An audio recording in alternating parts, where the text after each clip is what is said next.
This episode from the life of Sherlock Holmes will be transmitted to our men and women overseas by shortwave through the worldwide facilities of the Armed Forces Radio Service.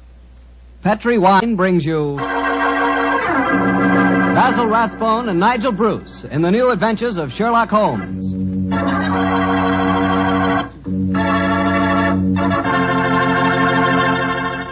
The Petri family, the family that took time to bring you good wine, invites you to listen to Dr. Watson tell us another exciting adventure he shared with his good friend, that master detective, Sherlock Holmes. And if you ask me, the best way to listen to that story is to do it with a glass of port wine right handy. Petri California port. No kidding, that Petri port is just swell for any time good friends get together to talk things over. You couldn't ask for a more delicious wine. Why, just looking at the deep, rich red color of that Petri port tells you that here's a wine with a flavor that comes right from the heart of sun-ripened grapes. If you haven't ever tried Petri port, why not get a bottle and have a glass after dinner tomorrow night? It's a perfect after-dinner wine, you know. And share that port with your family and your friends. And don't forget, when you serve Petri port, you can serve it proudly. Because after all, the name Petri is the proudest name in the history of American wines.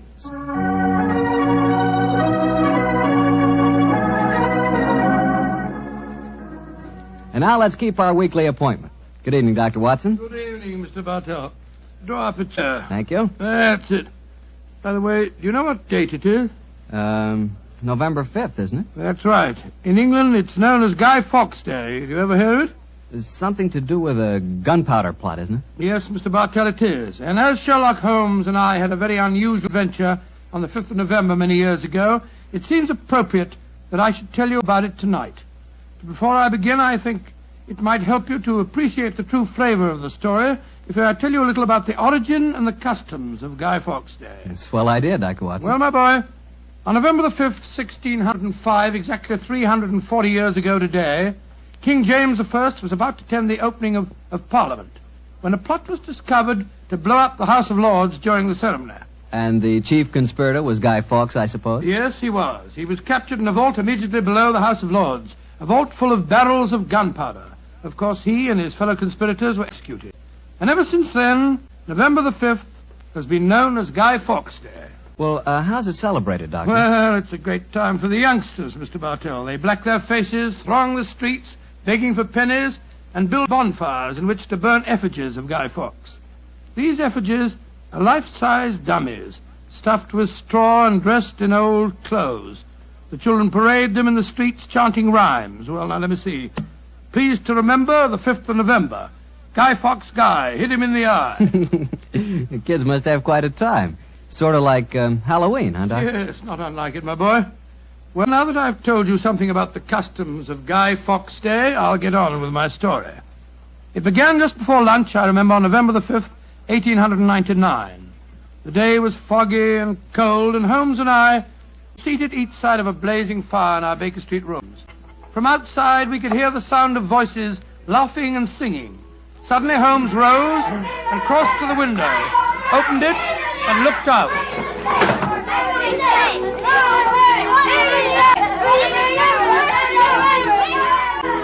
Then he turned to me and spoke.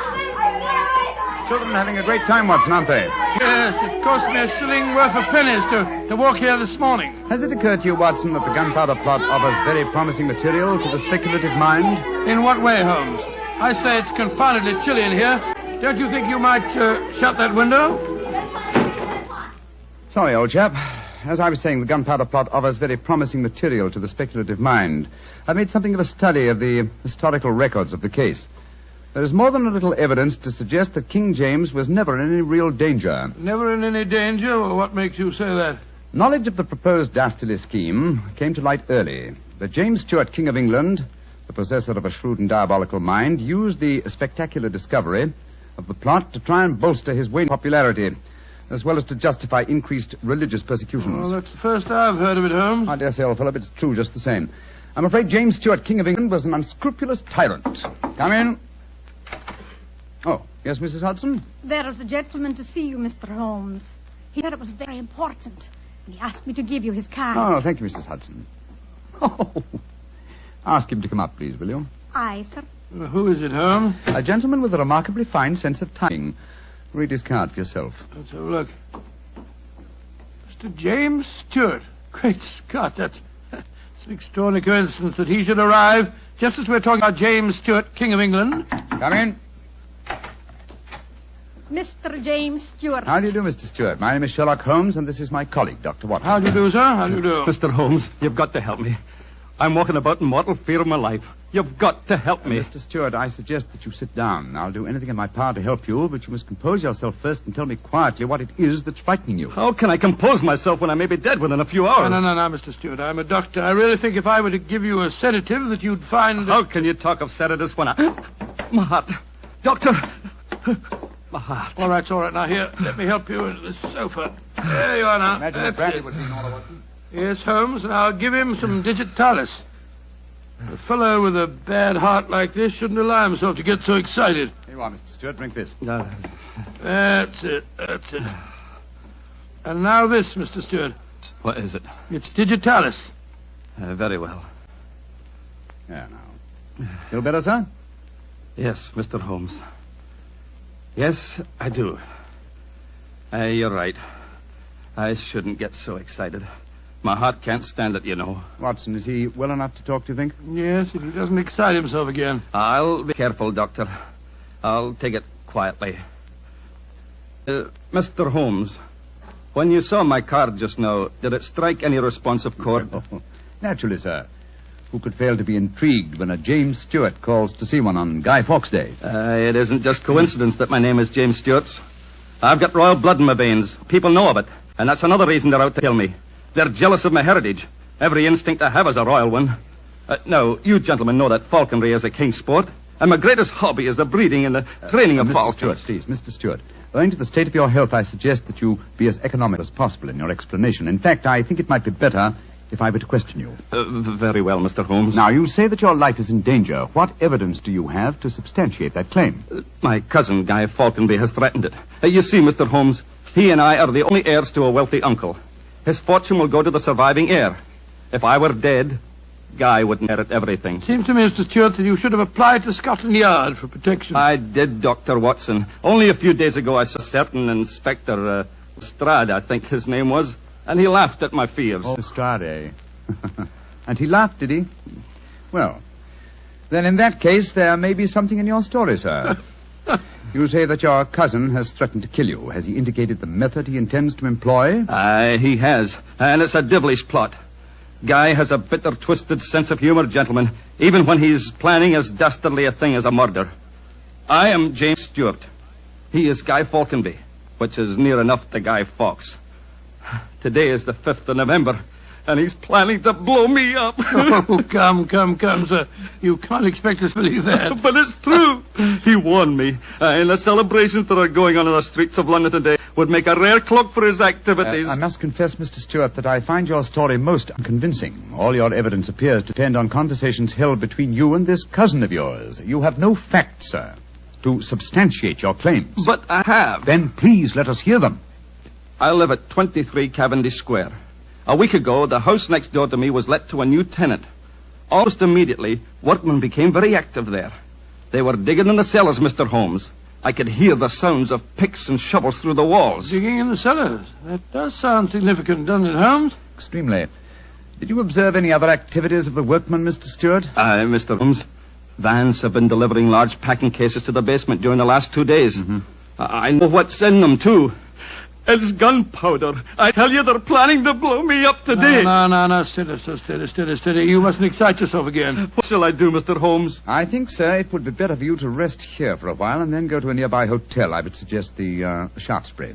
And wait there until you hear from us. And where are you gentlemen going? Watson and I, after donning suitable disguises, will visit the house adjoining yours in Cavendish Square. I think an examination of the cellar there might prove most illuminating.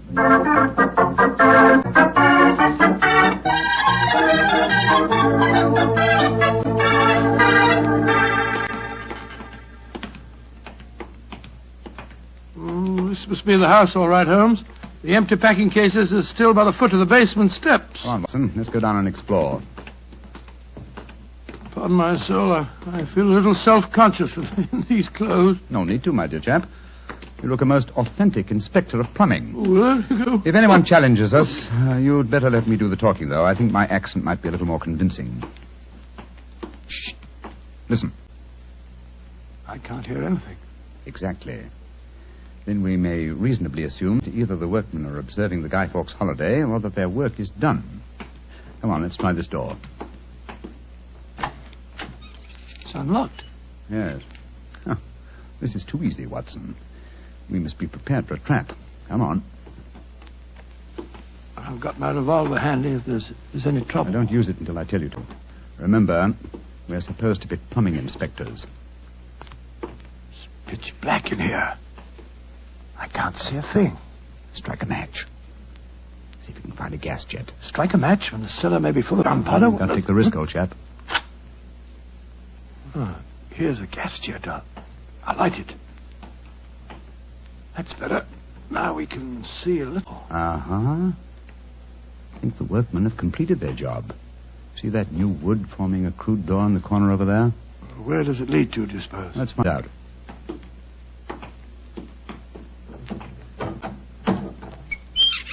Oh. Also unlocked. And here's a miner's lantern, waiting conveniently for us on this ledge. Oh, this is ridiculous easy. Now I'm sure it's a trap. I like the lantern. Great Scott, it's a tunnel. Yes, it's a tunnel leading into Mr. Stewart's house next door. Let's explore it.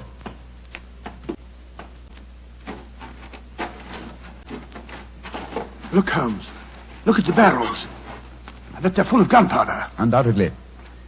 We'll observe the fuses as well. Yes, the complete equipment for another gunpowder plot. I can't believe my eyes. What a fantastic plan, but how could the murderer be certain that Stewart would be killed in the explosion? I think that's easily answered, Watson. Remember Mr. Stewart's bad heart? In his present state of apprehension, an exploding firecracker would be enough to kill him. I suppose so. Hello? Hello? What's this lying on the floor? Curious. It's a funny strip of silk with a little ring on the end. Let me see it, Watson. Aha. This seems to be familiar. By Jove. I believe it's a Jess. Jess? What on earth's that? The last piece of evidence necessary to confirm the conclusion. Come out of there! And keep your hands above your heads! I've got a revolver! Right, you Governor. We ain't doing no harm. Now remember, Watson, I'll do the talking. Come on! Out you come! Well, you're a comical-looking pair. What are you doing in there? Me and my mate got a message to come over here and see to the plumbing, mister. Plumbers, eh? Do you have any identification? Yes, sir. Here's my badge. We're inspectors for the London County Council. Oh, that's all right, my man. I saw the basement door open and I thought burglars might be here. You're the owner of this house, sir? Yes, but my agent let it recently to some tenants who've been behaving rather queerly, I'm told. So I came round here to see what was happening. If you're the owner, sir, perhaps you can give me some facts for me records. Not film me records, you know. What do you want to know? Well, your name, please, sir. Falconby. Guy Falconby. Look here. Alfie, hold your nose. What did he say? Nothing, sir, nothing. He's got bad hiccups. I've had him for months now. Can't stop him. Alfie, here, give me a pencil, will you? Thank you, Al. Now, sir, your name is Guy Falconby. What's the name of the tenant this house is let to? There are three of them. Oh, do you know the name, sir? Got to have them for me records, you see. Yes, the names are Winter, Rokewood, and Keynes. Oh, yes. Winter, Rokewood, and Keynes. That's right, sir. Sounds as if they might be a firm of solicitors, don't they, sir? Well, perhaps they are. I haven't met them. Just one more question, sir, and then I needn't bother you no more. Well, what is it? My religion or my grandmother's maiden name? No, sir. No, nothing like that. I just wondered who lived in the house next door on that side. We've had a complaint from there, too. Their pipes is bunged up. My cousin lives there. His name's James Stewart. Mr. James Stewart, eh? I'm much obliged, sir. Me and my mate will be going next door. Come on, Alfie. I'm not surprised his pipes are bunged up, as you so graphically put it. He's a great one for practical jokes about the house. As a matter of fact, he's planning one of them tonight. Well, that's no concern of yours. By the way, my man, what's your name? Nivitt, sir. Tom Nivitt. Come on, Alfie. We got work to do.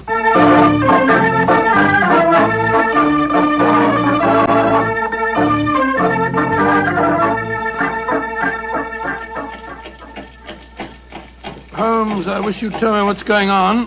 Why have we taken this cab back to Baker Street? Get out of these clothes. They've served their purpose. Now there's more serious work afoot. Well, I'm still confused about our interview with Guy Falconby. Why did you say your name was Tom Nitt? Oh, a touch of vanity, old fellow. Vanity? How do you mean? Well, consider the names in this case so far, Watson. James Stewart says that he's been threatened by Guy Falconby. A name, as Mr. Stewart points out, not unlike Guy Fawkes. Do you recall the names of the three tenants that Mr. Falconby gave us a few minutes ago? Yes. Winter, Rookwood, and Keynes. But what's that got to do with it? A great deal, my dear fellow. Thomas Winter, Ambrose Rookwood, and Robert Keynes were the three men executed with Guy Fawkes in the original Gunpowder plot in 1605. Good Lord. Where does Tom Nivet, the name you gave yourself, fit into the picture? Thomas Nivet was the Westminster magistrate who arrested the conspirators. Since the would-be murderer has such an academic knowledge of the original plot, I thought I'd let him know that he was up against an opponent worthy of his skill.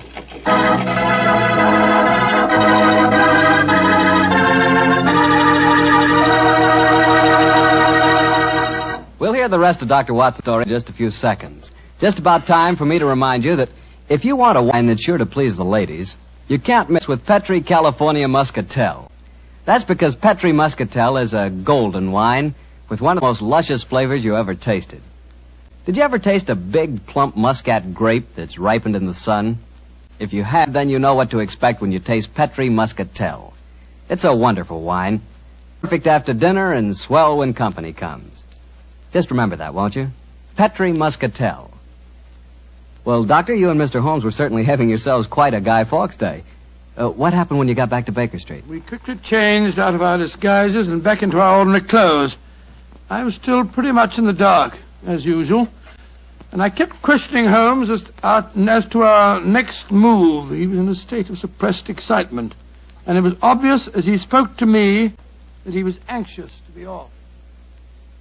What's dawdle? There's so much work ahead of us. What do you mean, don't dawdle? I'm not dawdling. I'm dressing as fast as I can. What's our next move, anyway? Well, we must split our forces. Let's get hold of my band of street urchins, the Baker Street irregulars. I'm going to surround Mr. Stewart's house in Cavendish Square, and they'll be invaluable for that purpose. Well, what do you want me to do? Go to Palfrey Hotel and collect Mr. Stewart, then return with him to his house and wait me there. I shall join you as soon as I've rounded up the irregulars, but I must warn you. Don't leave Mr. Stewart for a moment. Don't let him out of your sight until you see me again. Of course I won't, Holmes, but, I must say, the idea of all that gunpowder in the cellar doesn't make me feel any too have happy. Faith in me, old chap. Have faith in me. You know, I wouldn't expose you to any danger if I could avoid it. And I assure you that I shall join you and Mr. Stewart very shortly. You have your revolver? Yes, of course. Good. And, give Mr. Stewart this revolver, will you? Tell him that I insist that he carries it. I fear that his own has probably been tampered with. Right you are, Holmes. I'll see that he has it. This is a strange business, I must say. That Guy Falconby seemed such a decent sort of fellow. Yes, he appeared to be a most amiable fellow, didn't he?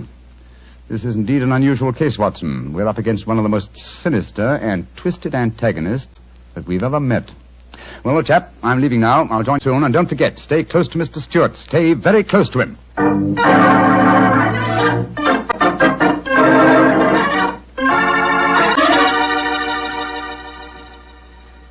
Dr. Watson, I wish your friend were here. No, don't get so excited, Mr. Stewart. You'll be here any moment now. You've still got the revolver that I gave you? Yes, it's in my pocket. But what's the good of a revolver if there should be an explosion? Answer me that if you can. No, you must have faith in Mr. Holmes, sir. He's arranging now to have this house of yours surrounded by his band of street urchins. They'll see that no one gets to the cellar next door to light the fuses. A bunch of children. How can they do anything? You don't know the Baker Street irregulars, Mr. Stewart. And it's a perfect day for them to operate. As black-faced boys begging for pennies, they'd pass unnoticed anywhere. I hope you're right. But I have a premonition, Doctor. There's going to be a tragedy. I know it. Now, take it easy, sir. Remember your heart. You're in splendid hands when Sherlock Holmes is on the case. Here he is now. Holmes, I say, I'm glad to see you. You received your visitor yet? Visitor? We've seen no one. Then be on the alert. I've just been questioning the boys surrounding this house. A few moments ago, some children pulled a small cart up to the back door. A cart containing a life-size dummy. My irregulars thought that it was an effigy on its way to a bonfire. Why shouldn't it be, Holmes? I have reason to believe that it's someone visiting you in disguise, Mr. Stewart.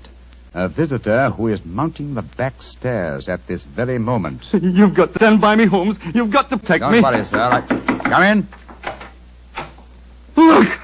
Look at that apparition. Great Scott, a Guy Fawkes dummy. A Darkington in his hand and And it's walking. And also talking, I trust. Keep away from me. I got a revolver. For sake, for Victoria's sake. If you won't give me one, I'll take two. The better for me and the worse for you. It's Guy Falkenberg. Keep away from me, do you The hear? better for me and the worse for you. All right, then. I'm going to fire.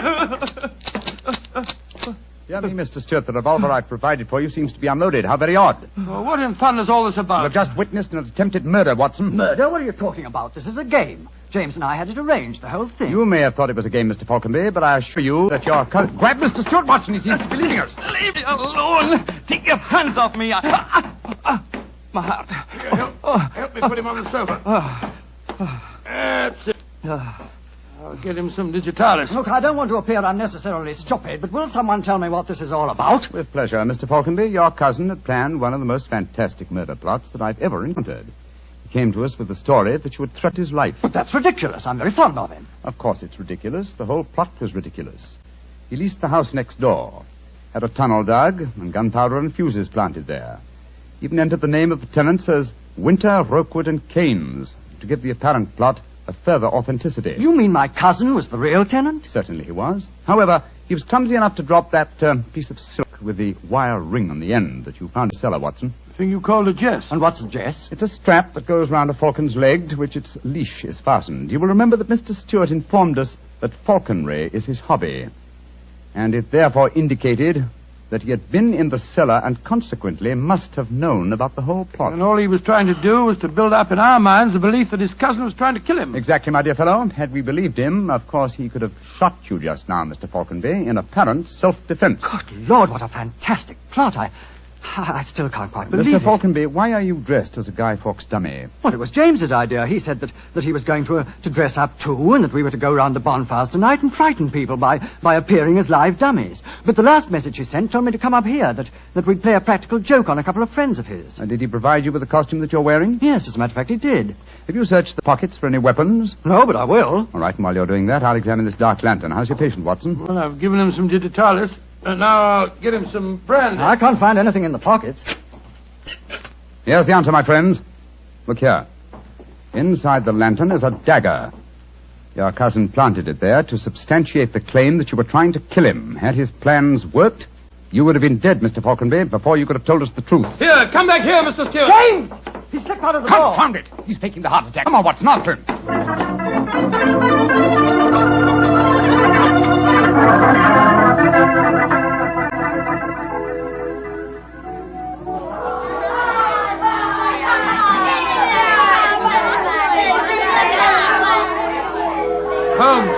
Holmes, where are you? Out of the way, please.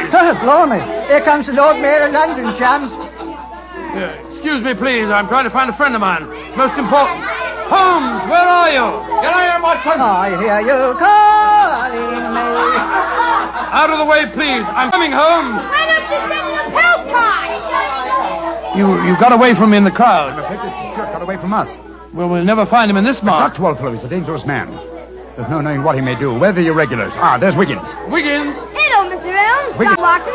Did you see a man run out of that house a few minutes ago? No, Governor. Perhaps Charlie did. Hey, Charlie, come over here a minute. It's Mr. Elms. All right. I bet Charlie didn't see anything, though. He got some savvy girl with him. Hello, Mr. Holmes and Dr. Watson. Hello, Charlie. Hello, Charlie. Did you see a man run through this crowd a few minutes ago? A tallish man with a gray mustache? Yes, I did. A man came running out of the house over there. That's the house. Where'd go? He ran down toward where the shops are. And he stole our dough, he did. The one we are going to burn on the bonfire. I tried to stop, but he got away. Holmes, look up there on the roof. There's a figure. Joe, I believe it's James Stewart. That's the man. He's the one that stole our dummy. He's standing up on the roof. He's going to jump. If he does, he's going to line on the bonfire. There he goes. He is jumping. Right into the middle of the fire. It's awful. He'll be burned to death. Don't worry, Wiggins. There wasn't a man who fell into the bonfire. What do you mean? From the gyrations that the figure performed as it fell, my dear Watson, I'm convinced that Mr. Stewart threw the stolen dummy to try and put us off the track. Then Stewart's still up there. He is, Watson. Come along, old boy. It's up on the rooftops for us. Up on the rooftops.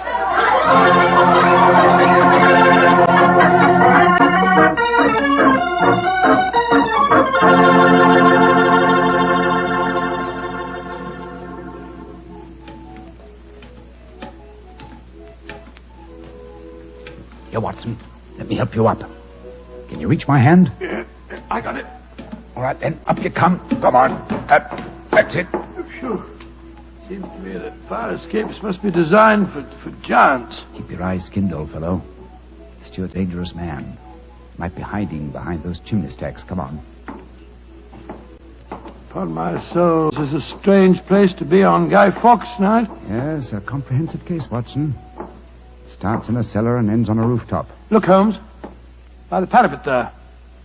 The crumpled body of Mr. Stewart. Looks to me as if it... Yes.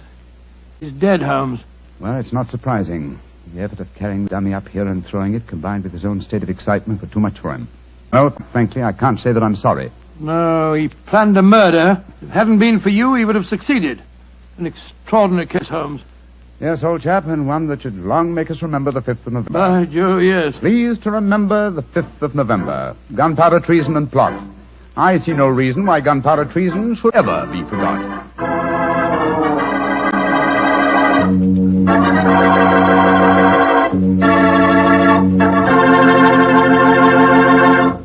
Well, Doctor, as you boys would say, that story was a bit of exciting, what? Yes, and even now I sort of lose my breath when I remember climbing that fire escape. You know, Doctor, those two fellas certainly went out of their way to celebrate Guy Fawkes Day. Now, take me. When I got a little celebrating to do, I like to do it quietly. Some friends, a glass of port. Yeah, Petri port, of course. What else? Leave it to you. No matter what the occasion is, you can somehow make it a perfect occasion for Petri wine. How do you do it, old fella? Don't ask me how I do it. You mean, how does the Petri family do it? How can they make such swell wine? Well, the answer is experience. The Petri family has been making fine wine for generations. And ever since they first established the Petri business way back in the 1800s, they've handed on down from father to son, the fine art of turning luscious, sun-ripened California grapes into fragrant, delicious wine. That's why when you want a wine for any occasion, before dinner, with your meals, or after dinner, you can't go wrong with a Petri wine, because Petri took time to bring you good wine. And now, Dr. Watson, what Sherlock Holmes adventure are you going to tell us next week? An old favorite, Mr. Bartell, a story that concerns strange music that was heard in a lonely house in the English countryside, and of the living death that stalked there. I call it The Adventure of the Speckled Band.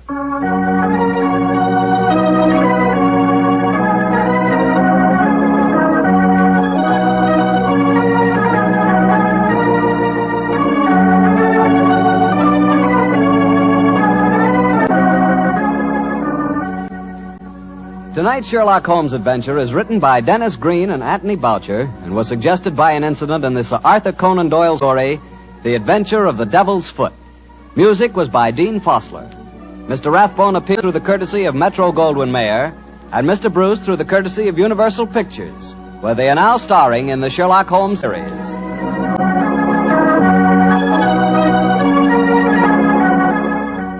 The Petri Wine Company of San Francisco, California, invites you to tune in again next week, same time, same station.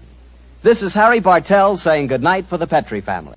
Sherlock Holmes comes to you from our Hollywood studio. This is the Mutual Broadcasting System.